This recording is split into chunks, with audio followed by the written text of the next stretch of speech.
Bismillahirrahmanirrahim. Assalamualaikum warahmatullahi wabarakatuh. Kami dari kelompok 3 yang beranggotakan 2 orang. Yang pertama Mufidah Safitri, NIM 203200201. Yang kedua Muhammad Mundir, NIM 203200205, yang akan mengkaji kajian janais. Yang pertama, memandikan jenazah dan tata caranya. Memandikan jenazah adalah membersihkan dan mensucikan tubuh mayat dari kotoran dan najis yang melengket pada tubuh najis. Setiap muslim yang meninggal dunia wajib disucikan terlebih dahulu. Adapun hukum memandikan jenazah atau mengurus jenazah adalah fardu kifayah. Maksudnya, bila suatu desa sudah ada yang mengerjakan 1 orang, tidak ada kewajiban bagi orang lain untuk mengurusnya. Yang selanjutnya, tata cara memandikan jenazah. Adapun tata caranya, yang pertama adalah air yang digunakan sebaiknya air yang dingin, kecuali keadaan mengharuskan menggunakan air yang hangat. Yang kedua, disunahkan setiap kali penyiraman dilakukan 3 atau 5 kali penyiraman. Yang ketiga, disunahkan menggunakan air yang dicampur dengan wangi-wangian atau kapur barus. Yang keempat, dalam memandikan jenazah disunahkan dimulai dari bagian yang kanan dulu, lalu dilanjutkan pada bagian yang kiri. Yang kedua, orang-orang yang berhak memandikan jenazah. Yang pertama, orang yang berhak memandikan jenazah laki-laki yaitu orang laki-laki yang masih mempunyai ikatan keluarga, istrinya, dan tetangga laki-laki. Perempuan yang mahram, maksudnya adalah perempuan anaknya. Yang kedua, orang yang berhak memandikan jenazah perempuan yaitu orang perempuan yang masih mempunyai ikatan saudara, suaminya, tetangga perempuan, dan laki-laki mahram yang disebut dengan anaknya. Yang ketiga, mengafani jenazah dan tata caranya. Mengafani jenazah hendaknya menggunakan kain yang bagus, berwarna putih, dan bisa menutupi seluruh bagian tubuhnya. Kain kafan bagi laki-laki terdiri dari 3 lapis, untuk perempuan terdiri dari 5 lapis, dan diberi wangi-wangian terlebih dahulu. Tidak berlebih-lebihan dalam mengafani jenazah. Adapun tata cara mengafani jenazah adalah: yang pertama, disunahkan kain kafan yang sudah dipotong-potong untuk masing-masing bagian yang dengan tertib. Yang kedua, tutup semua lubang yang bisa mengeluarkan kotoran dengan kapas. Lubangnya itu ditutup dengan kapas. Yang ketiga, tutupkan kain kafan kepada kedua pahanya.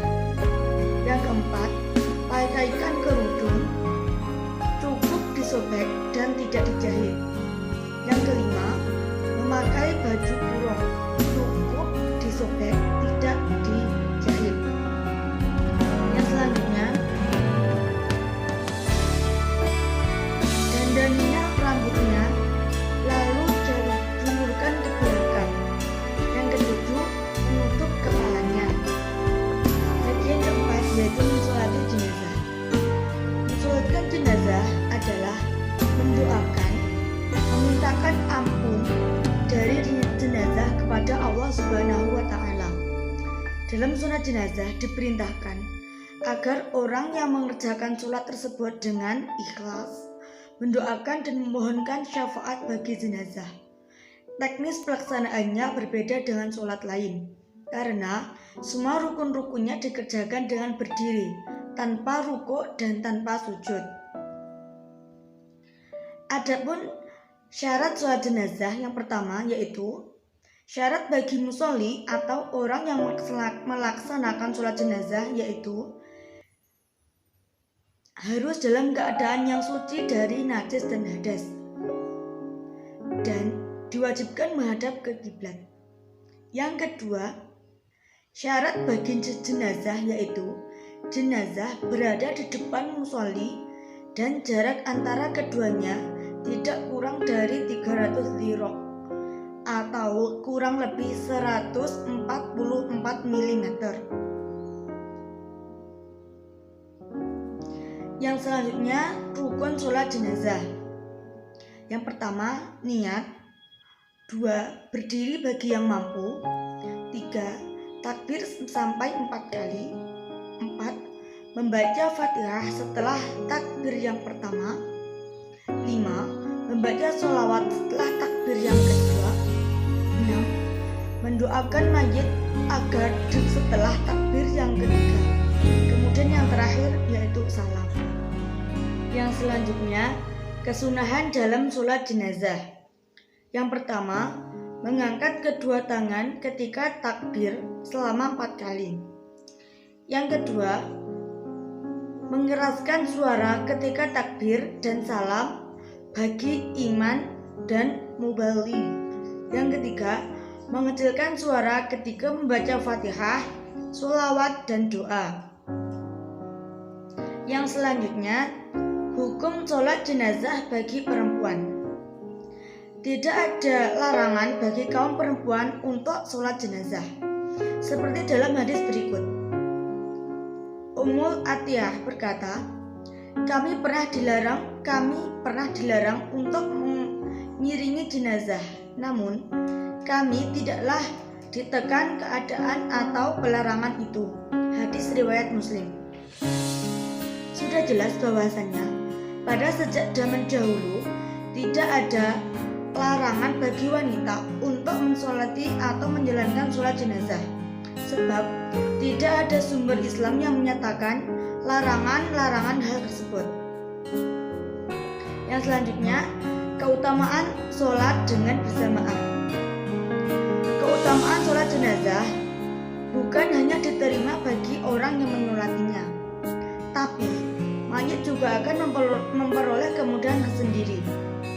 Allah memperkenankan doa dari jamaah sholat jenazah untuk mayit jika disolatkan oleh minimal 40 atau 100 orang yang beriman kepada Allah, atau disolatkan oleh 3 shaf berjamaah. Diriwayatkan oleh hadis Muslim. Dan yang selanjutnya, sholat gaib. Sholat gaib adalah menyolati mayit atau jenazah yang tidak hadir di dekat orang yang hendak menyolati. Hal ini disebutkan oleh 2 perkara. Yang pertama, mayit berada dijauh oleh orang-orang yang akan menyolati. Yang kedua, mayit sudah dikubur meskipun tidak jauh dari orang yang hendak menyolatinya.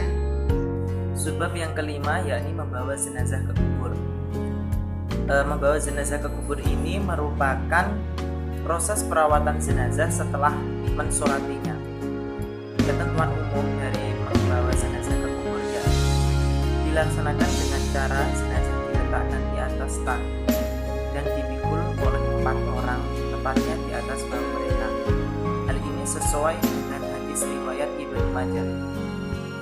Nah, ada berbagai tuntunan sesuai syariat yang sangat dianjurkan untuk dilaksanakan dalam proses pengantaran jenazah itu sendiri. Yakni yang pertama, orang yang berjalan kaki dan yang berada di sekitar jenazah, sedangkan orang yang mengantarkan dengan alat transportasi, maka ia harus berada di belakang orang yang berjalan kaki. Dan yang kedua, orang yang mengantarkan disunahkan khusyuk dan diam, lebih-lebih memperbanyak zikir kepada Allah SWT. Dan yang ketiga, membawa jenazah ke kubur hendaknya dilakukan dengan sesegera mungkin.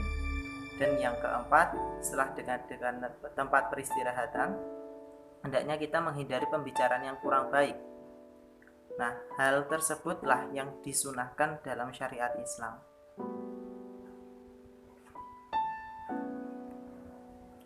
Selanjutnya, sebab yang keenam yakni menguburkan jenazah.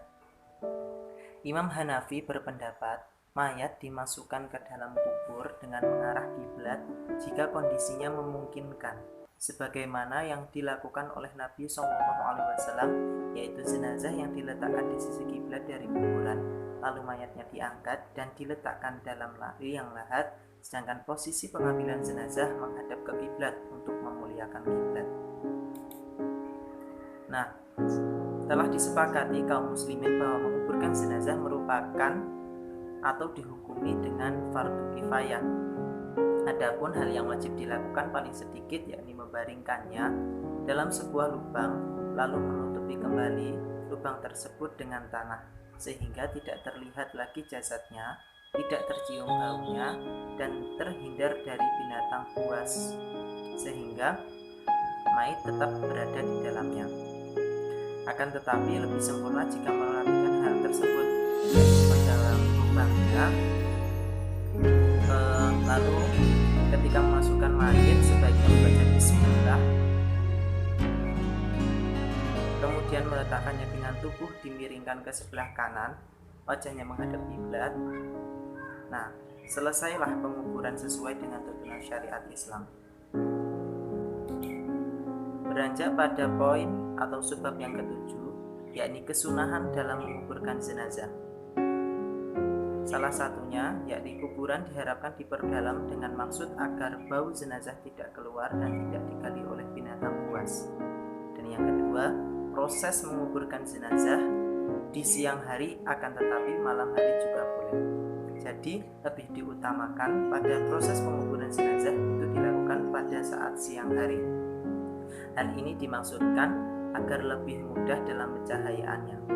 Dan yang ketiga, jenazah diturunkan dari sebelah kaki kuburan, lalu dimasukkan kepalanya terlebih dahulu dengan pelan-pelan ke dalam liang lahat. Adapun yang terakhir yakni wali jenazah hendaknya membuat tanda pada kuburan orang yang meninggal tersebut dengan batu atau nisan. Dan ini diperkirakan lebih memudahkan keluarga-keluarga yang jauh ketika akan bertakziah kepada kuburan tersebut. Nah, beranjak pada sebab yang ke-8 yakni larangan dalam menguburkan jenazah. Larang-larang tersebut antara lain haram membangun kuburan, menyembah, memijat, dan sholat di sisi. Dan yang kedua, tidak boleh membangun masjid di atas kuburan dan tidak boleh memakamkan seseorang di masjid. Dan yang ketiga, tidak boleh dalam satu kuburan menguburkan lebih dari satu jenazah. Dan yang keempat, tidak boleh memindahkannya kecuali terdapat kemaslahatan bagi jenazah itu. Lalu sebab yang ke-9 yakni takziah. Takziah berasal dari bahasa Arab Indonesia yang berarti yang berarti menghibur atau menolong untuk bersabar. Nah, takziah merupakan menghibur orang yang tertimpa musibah, di mana hal itu berhubungan dengan meninggalnya seseorang. Sehingga dari kata-kata tersebut dapat disimpulkan bahwa takziah berarti mengunjungi keluarga yang tertimpa musibah, kematian dengan tujuan menghibur dan membesarkan hati agar keluarga yang ditinggalkan bersabar dan bertawakal kepada Allah SWT. Hukum takziah yakni sunat, di mana hal ini kerap berbudaya di masyarakat yang berlangsung selama 3 hari sejak terjadi musibah, baik sebelum jenazah dikuburkan ataupun sudah. Nah, beranjak pada ziarah kubur atau poin yang ke-10. Ziarah kubur terdiri dari 2 kata, yakni ziarah dan kubur. Ziarah sendiri berasal dari bahasa Arab ziaratan, artinya melihat atau juga mendatang. Sedangkan ziarah kubur adalah mendatangi kubur seseorang dengan maksud untuk mendoakan atas semua kebaikan dan kesejahteraannya nanti di akhirat sesuai dengan tuntunan syariat Islam. Akan tetapi ziarah kubur dengan tujuan selain mendoakan seperti memintakan barokah dan sebagainya bukanlah ziarah yang sesuai tuntunan syariat agama. Nah, hal yang perlu kita garis bawahi di sini adalah ziarah kubur dengan tujuan selain mendoakan orang yang telah meninggal. Hal inilah yang sangat dilarang dalam Islam, di mana Islam memandang bahwa ziarah kubur itu diperbolehkan dan bisa dikatakan amal ibadah selama yang diziarah itu adalah kaum muslimin. Para peziarahnya diperbolehkan yang telah mempunyai akidah Islam yang kuat dan mengetahui hukum ziarah dan tujuannya. Nah, hal ini diperkuat karena agar tidak timbul tujuan ziarah yang tidak sesuai syariat Islam. Kemungkinan itu saja yang bisa saya sampaikan, kurang lebihnya mohon maaf. Kami dari kelompok 3 memohon dengan sangat karena masih banyak kekurangan dari kelompok kami. Wabillahi taufiq wal hidayah wa ridha wal hidayah. Wassalamualaikum warahmatullahi wabarakatuh.